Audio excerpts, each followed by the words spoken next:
खिपरो मां अवां खे ख़बर ॾींदा हलूं त खिपरो लॻ खोड़ी दरबार में गुरु निहालगिरी जी 44वीं वरसी अक़ीदत एहतराम सां मल्हाई वई है।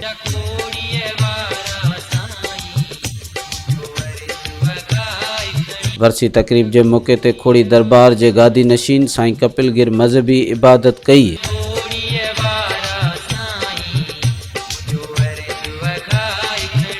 जैमें मोहनलाल पवानी, कन्हैयालाल पवानी, डॉक्टर गोविंद राम बचाणी, नंदलाल बचाणी, खलीफो प्रदीप कुमार होतवाणी ऐं ॿियनि शिरकत कई है। इन मौके ते भगत विनोद कुमार बचाणी, भगत तामिलमल ऐं ॿियनि आयल भक्तन भक्ति भजन गाए वरसी में आयल पांधीड़न के झूमण ते मजबूर करे छॾियो।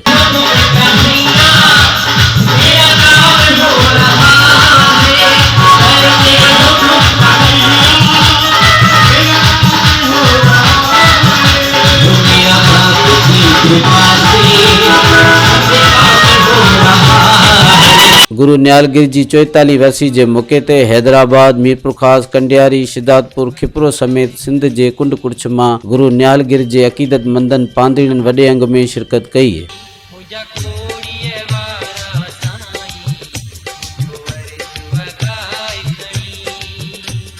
इन मौके ते खोड़ी दरबार के गादी नशीन साईं कपिलगिर ऐं ॿियनि जो चवण हो त हमारे मुर्शिद गुरु निहालगिरी की वर्षी 44वीं वर्षी मना रहे हैं, जिसमें हम इबादत करते हैं, इबादत करते हैं और लोगों के लिए दुआएं करते हैं। सब खुश और आबाद है, जिससे हमारा पाकिस्तान आबाद हो, खुश और आबाद हो, पाकिस्तान जिंदाबाद। सारी वर्षी है जैमें साईं जा किता किता जा प्रेमी आयल आहिनि, साईं जा गुणगान हलन पिया ऐं ॾाढो आनंद ईंदो आहे दरबार में। साईं दरबार सदाईं असां पंहिंजे पाकिस्तान जे लाइ, पंहिंजी सिंध जे लाइ साईं जे आस्थान साईं निहालगिरी खोड़ी दरबार में असांजी वर्सी मिलायूं पिया। असांखे ॾाढी ख़ुशी थी आहे जे असां वर्सी ते प्रेमी सिख सां मिलायूं पिया, जेके प्रेमी शेवक असांजे दरबार खोड़ी साहिब में आया आहिनि ऐं धामधूम सां असां पंहिंजे प्यारे पाकिस्तान जी ख़ुशी ऐं आबाद लाइ दुआ घुरी आहे। उनमें गुरु निहालगिरी साहिब जी 44वीं वर्सी प्रेम श्रद्धा सां मल्हायूं पिया। उनमें हिन मुल्क लाइ, हिन धरती लाइ, ख़ुशहाली लाइ ऐं असां जेके माण्हू आहिनि, जेके सांगी माण्हू आहिनि, जेके सिंध में वसनि था, पूरी धरती ते वसनि था, उन सभिनी लाइ दुआ पिया घुरूं। गुरु निहालगिरी जी वर्सी ते आया आहियूं, जेका असां 44वीं वर्सी आहे, जेके ही शहीदनि जी वर्सी आहे। शहीदनि जी वर्सी असां सदाईं उनखे यादि कंदा रहंदा आहियूं।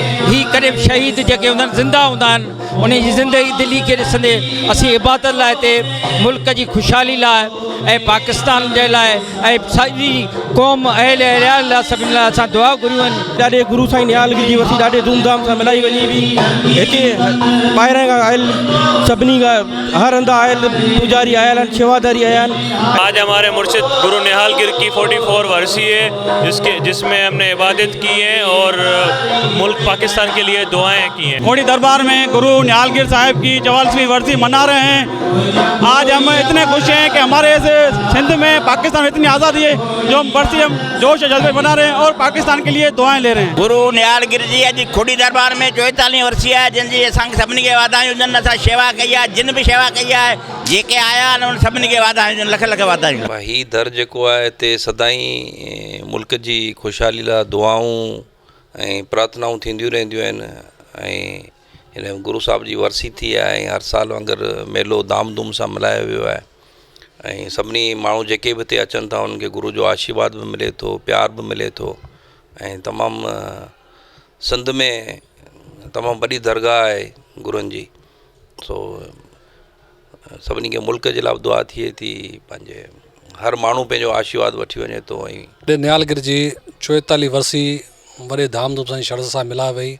उनमां हिंद सिंध मां प्रेमी शेवक सभु आया। ॾाढे निहालगिरी जो स्टार्ट में मुल्क जी दुआऊं घुरियूं हुयूं, प्रार्थनाऊं कयूं हुयूं।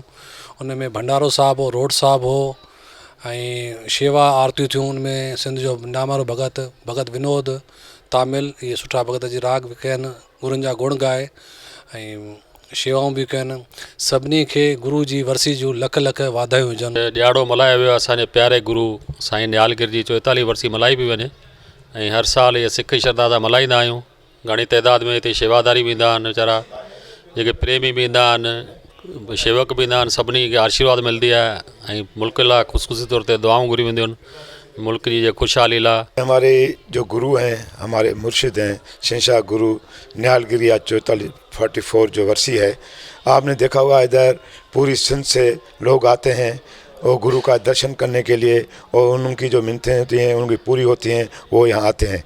जैसे आपने देखा, पहले भी आप आए हुए हैं, आपने देखा होगा यहाँ गुरु की जो महिमा है उसके, और हम गुरु की आज वर्सी में भी हमने अपने मुल्क के लिए सलामती और खुशहाली के लिए दुआएं भी की हैं कि गुरु की अरदास की है कि हमारा मुल्क जो है वो खुशहाल हो और जो क्राइसिस है उनसे निकल जाए।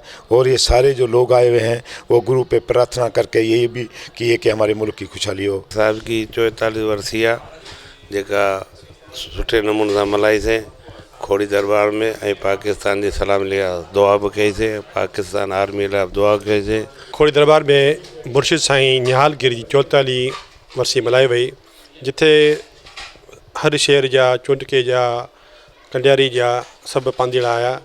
उनखां पहिरीं में सभ खां पहिरीं असां पंहिंजे प्यारे मुल्क पाकिस्तान लाइ दुआ कई, उहो सदाईं तरक़ी ऐं आबाद करे, ऐं गॾोगॾु सभिनी सिंध वासियुनि लाइ बि दुआ कईसीं। ऐं मुर्शिदी जे ॾियारी ते ॾाढी ख़ुशी आनंद जो मज़ो आहे। सिंध सूफ़ियन, बुज़ुर्गन, औलियान ऐं संतन जी धरती है जंहिं हमेशा प्यार, अमन, भाईचारे जो दर्स ॾिनो है। पाकिस्तान में असांखे मज़हबी इबादत करण जो हक़ हासिल है, जॾहिं त वर्सी जे मौक़े ते खोड़ी दरबार खे गुलनि सां सिंगारियो वियो ऐं पाकिस्तान जी सलामती ऐं खुशहाली जे लाइ ख़सूसी दुआऊं घुरियूं वयूं आहिनि। कैमरामैन रहमान उमरानी सां गॾु हरेश KBC अवामी न्यूज़ खिपरो। मज़ीद ख़बरनि ऐं तफ़सीलात लाइ विज़िट कयो असांजी वेबसाइट www.awamiNewsHD.com ऐं ॾिसंदा रहो अवामी न्यूज़ HD।